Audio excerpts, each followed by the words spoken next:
Depois de ter uma proposta de colaboração premiada rejeitada pelo Ministério Público Mineiro, o operador do mensalão do PT, o Marcos Valério, fechou um acordo de delação com a Polícia Federal. Condenado a mais de 37 anos de prisão, o empresário prometeu expor novas informações sobre o mensalão mineiro e os desvios no Banco Rural.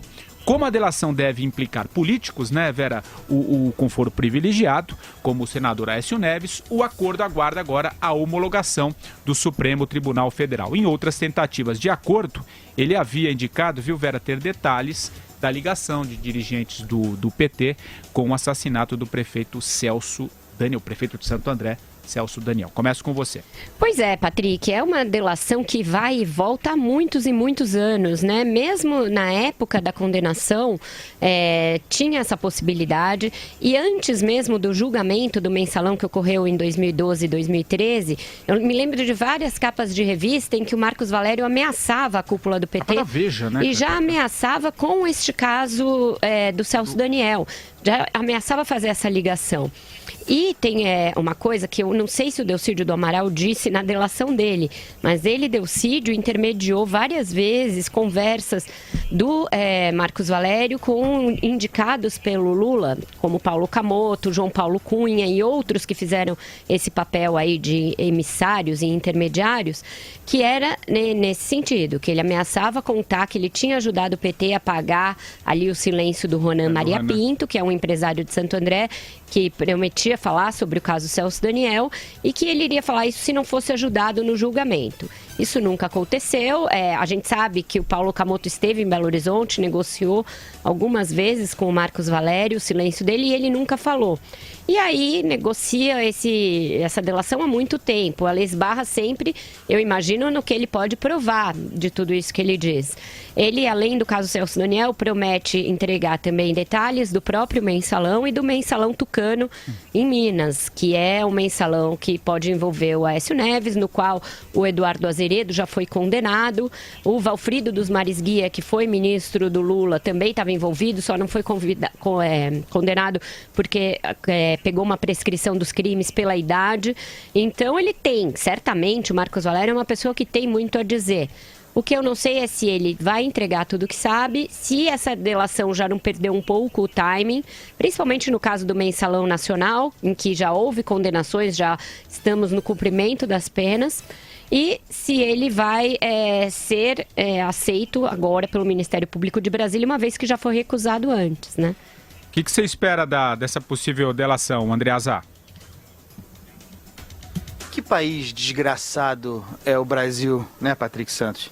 Esse país avançou muito, por muito tempo, exclusivamente graças ao descontentamento, à raiva de mulheres traídas, de mulheres passadas para trás. E aí iam e contavam tudo que sabiam sobre os seus maridos políticos. E aí o Brasil avançava institucionalmente, nós tomávamos conhecimento de bandidos. Agora o Brasil avança numa nova modalidade que é a modalidade dominada pelo alcaguete, O Brasil virou um país de delatores. A delação premiada é maravilhosa, mas você vê o prazer com que se delata hoje no Brasil, Eu tenho visto coisas, é um asco, eu tenho horror à figura do delator. Não ao instrumento da delação, mas à figura do delator. O Marcos Valério é uma figura desprezível. Uma coisa horrorosa, da mesma forma o Alberto Youssef. Pensando nessas figuras, os operadores, esta foi a segunda delação do Alberto Youssef. É um profissional da delação premiada, tem até cláusula de sucesso, ganha 2% sobre o dinheiro que ajudar a resgatar, O Estado limpa o dinheiro do doleiro. É genial. E aí está aí o Marcos Valério, como a Vera disse, há anos com essa proposta de caguetagem que nunca se realiza. Eu espero que ele conte tudo. Conte tudo.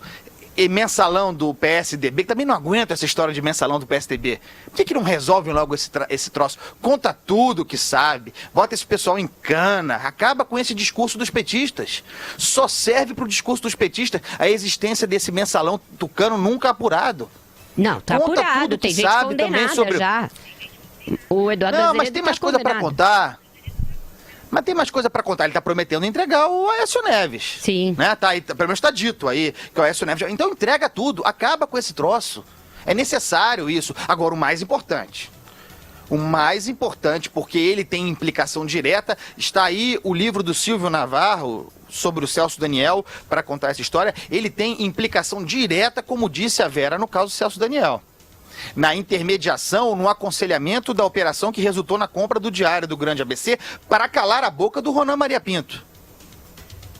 Tem muita coisa a ser contada. Agora, vocês querem saber a minha opinião? Não falará. Não haverá delação do Marcos Valério. Não uma suficiente. Isso não vai à frente. Ele não tem como provar o que contará. Já era. Isso é cortina de fumaça. O que você acha, Marcelo Madureira? O Marcos Valério foi, na verdade, o único que tomou uma cana dura do processo do Mensalão. 37 anos, né? 37 anos, está cumprindo. E existem, assim, várias lendas, né? Que ele já perdeu os dentes, que foi sodomizado, já se separou da mulher, a família se dissolveu, enfim. O fato é cabelo cresceu. Cresceu de novo o cabelo? Sei lá. O fato é que pode dar tá cabeludo, cara. Tá cabeludo de novo? Pô, pelo menos uma coisa de bom aconteceu. Mas, enfim, se é que ele tem cabelo é bom, mas tem essa digressão, Andreasa. O fato é que eu acho que ele sabe muita coisa. Por quê? Ele contava na época, acho que vocês lembram bem, que fosse ser acudido, né, que fosse ser socorrido pelo PT, né, pelos seus comparsas do Partido dos Trabalhadores. Mas aconteceu o de sempre. O Partido dos Trabalhadores é o Partido dos Traíras. O Marcos Valério ficou pendurado na brocha, né, salvaram ali a companheirada, mais ou menos, né, o que deu para salvar. E o Marcos Valério pegou 37 anos. Eu acho que isso está engasgado na garganta dele desde então. Ele sabe muita coisa. Eu acho que ele é o tipo desses caras que corre risco de vida. Principalmente porque ele sabe fatos anteriores, né, de governos passados e principalmente desse caso do Celso Daniel. E eu acredito, sinceramente, que ele vai falar, eu acredito, porque ele tem realmente a ganhar numa redução de pena. Né? Eu acho que essa notícia não seria divulgada assim à toa. Agora, Vera, você diz, o Eduardo Azeredo, por exemplo, ele continua militando na política, ele mesmo envolvido no Mensalão do PSDB, continuou lá nas cabeças do PSDB. De fato, não houve nenhuma pena nenhuma.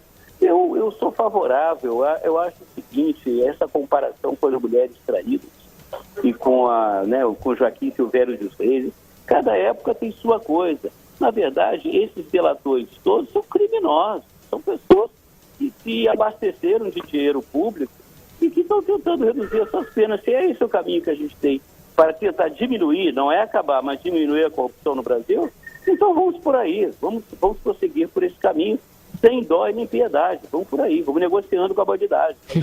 No caso do Marcos Valério, sobre o assassinato do Celso Daniel, eu acho que ele pode sim avançar. Por quê? Porque o Bunlai, que também é um personagem nesse caso, já delatou e disse que o contrato que ele obteve na Petrobras, na verdade, era um disfarce para um empréstimo que ele obteve junto ao Banco Chaim para pagar o silêncio do Ronan Maria Pinto. E o Marcos Valério estava nessa triangulação. 6 milhões, né? Então, é importante o relato dele porque fecha essa equação do empréstimo fraudado para pagar o silêncio no caso do Celso Daniel. Ele também vai poder esclarecer se ele já esteve pessoalmente com o Lula, porque isso era uma dúvida muito presente na época do Mensalão. Tem essa história de que ele foi levado secretamente ao Palácio da Alvorada ou à Granja do Torto para se encontrar pelo menos 2 vezes com o Lula. O Lula sempre negou isso, disse que nunca viu o Marcos Valério na vida. Se ele disser agora que esteve pessoalmente com o Lula na época do Mensalão, isso tem um impacto. E em relação ao Aécio, é outro que conseguiu se esquivar. Cada um dos cabeças ali, dos principais interessados em cada um dos mensalões, conseguiu escapar. O Lula escapou do Mensalão e o Aécio também escapou do Mensalão Mineiro. Eu acho que se ele falar o que sabe, ele pode implicar essas duas figuras. O importante é saber, tantos anos depois, o que ele ainda tem de papel. Na época, as empresas dele foram pegas destruindo muito papel, destruindo nota fiscal, nota promissória. Eu lembro que aquele Rogério Tolentino, que era o advogado do Marcos Valério no Mensalão, foi pego em pleno, com a boca na botija, destruindo prova na época. Então, eu não sei o que ele tem para entregar, estando preso também há tanto tempo. Vamos ver, é uma delação importante de acompanhar. Pode fazer um fio da meada histórico aí importante.